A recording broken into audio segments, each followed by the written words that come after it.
কাঁঠাল বীজের ডাল। অনেক ডাল খেয়েছেন, কাঁঠাল বীজের ডাল খেয়েছেন কখনোই? যারা খাননি, শুধুমাত্র আজকের রেসিপিটা তাদের জন্য। বন্ধুরা আসসালামু আলাইকুম, কেমন আছেন সবাই?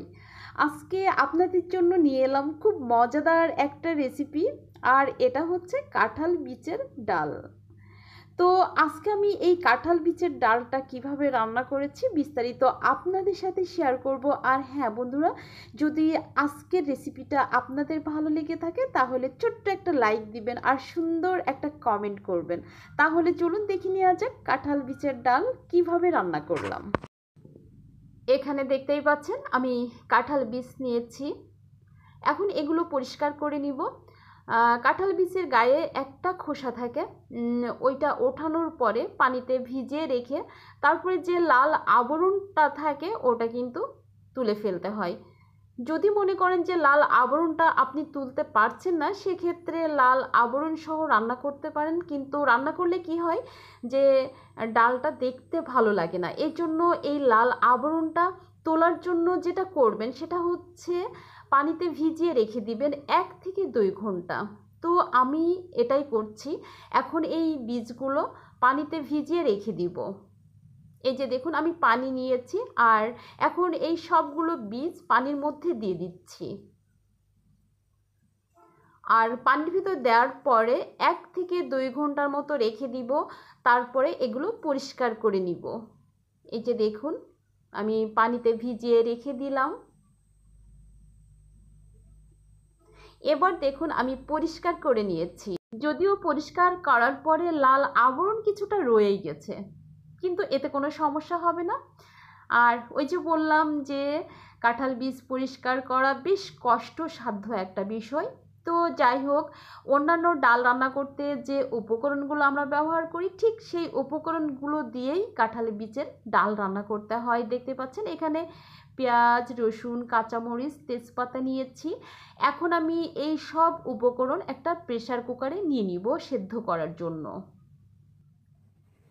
এই যে দেখুন আমি একটা প্রেসার কুকার নিয়েছি। অবশ্য আপনারা চাইলে কড়াইয়ে সেদ্ধ করতে পারেন, কিন্তু কড়াইয়ে সেদ্ধ করতে গেলে কি হয় যে অনেক সময়ের একটা ব্যাপার হয়। তো যেটা করবেন অবশ্যই প্রেসার কুকারে সিদ্ধ করবেন। এই যে আমি প্রেসার কুকারে বীজগুলো নিয়ে নিচ্ছি।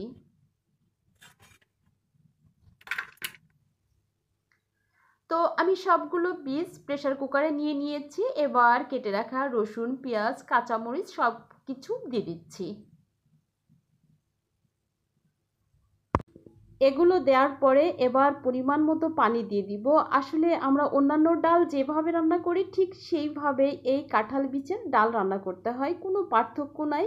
তো যাই হোক আমি কতটুকু পানি দিয়েছি আপনাদেরকে একটু দেখিয়ে দিচ্ছি। এই যে দেখুন, এবার দিয়ে দিচ্ছি লবণ, দিয়ে দিচ্ছি হাফ চা চামচ হলুদ। আর কাঁঠাল বীজের ডালে হলুদের পরিমাণ একটু কম দিলেই ভালো হয়। তো যাই হোক এখন আমি এগুলো সেদ্ধ করে নিব। এই যে দেখুন আমি প্রেসার কুকারের ঢাকনিটা এঁটে চুলায় দিয়ে দিয়েছি, আর সেদ্ধ হয়ে গিয়েছে। এবার ঢাকনিটা খুলে নিচ্ছি।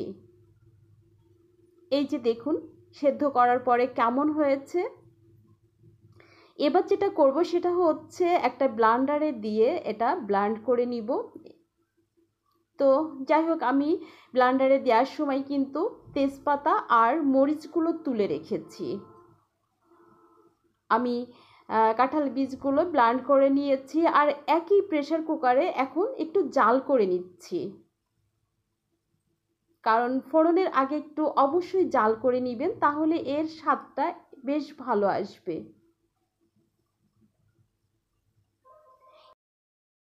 এবার ডাল ফোড়ন দেওয়ার জন্য চুলায় একটা কড়াই দিয়ে দিয়েছি, গরম হয়ে গিয়েছে। এখন দিয়ে দিলাম পরিমাণ মতো সয়াবিন তেল, আর দিয়ে দিচ্ছি পেঁয়াজ কুচি, দিয়ে দিব রসুন। রসুনগুলো আমি একটু থেতো করে নিয়েছি, কারণ রসুন থেতো করে দিলে ডালের স্বাদটা অনেক বেশি ভালো আসে, তাই চেষ্টা করবেন রসুন থেতো করে দেওয়ার জন্য। এখন আমি এগুলো বেরেস্তার মতো করে ভেজে নিব। এই যে দেখতে পাচ্ছেন আমি কিন্তু এর মধ্যে একটা শুকনা মরিচ আর কিছু আস্ত জিরা দিয়েছি। এখন আমি কিছুটা বেরেস্তা তুলে রাখছি শুধুমাত্র ডেকোরেশনের জন্য। এবার ডাল দিয়ে দিচ্ছি। আমি সম্পূর্ণ ডালটুকু দিয়ে দিয়েছি, আর দেওয়ার পরে নেড়ে একটু বলক আসা পর্যন্ত অপেক্ষা করতে হবে।